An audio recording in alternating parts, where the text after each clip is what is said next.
what a government of the people, by the people, and for the people can and cannot do.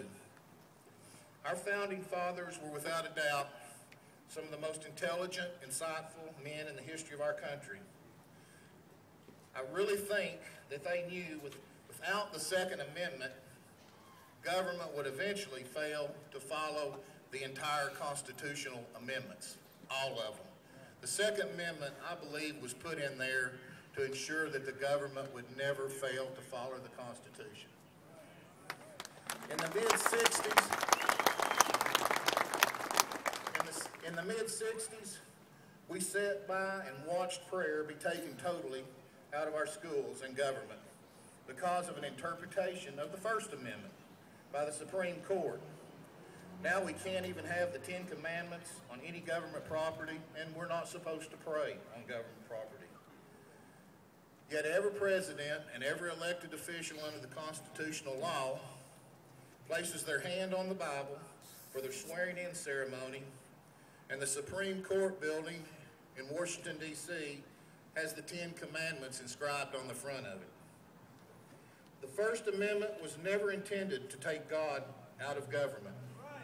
It was to keep government tyranny out of religion and to keep government from forcing one religion or one belief on everyone.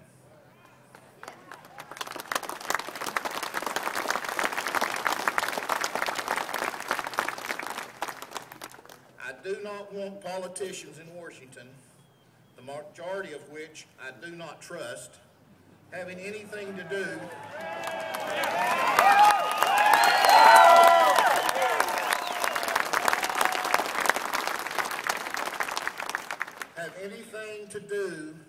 with controlling the safety of my family, my friends, or my community.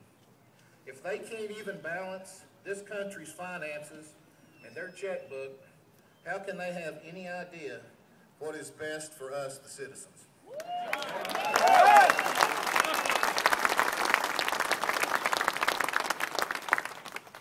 My heart reaches out to the victims and the recent tragedies across this country, and I don't even want to know the terrible heartbreak of losing a child or a grandchild at the hands of such violent, deranged human beings.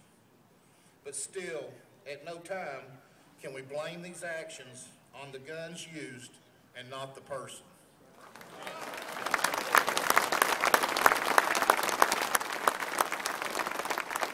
I have no doubt in my mind, if a gun had not been available, those people would have committed those violent acts, whether they had the gun or not. We're standing here today to support our constitutional rights, in particular the Second Amendment today.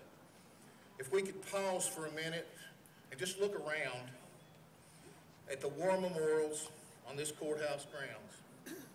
There are thousands of names on these memorials of men who gave their life to protect and ensure the freedoms of this great country. Freedoms that make this the greatest country in the world. And those freedoms we have enjoyed and will continue to enjoy every day. And those soldiers died defending, and their names are written on those memorials to make us remember that they gave the ultimate sacrifice so that we can be standing here today in support of our amendments and our Constitution.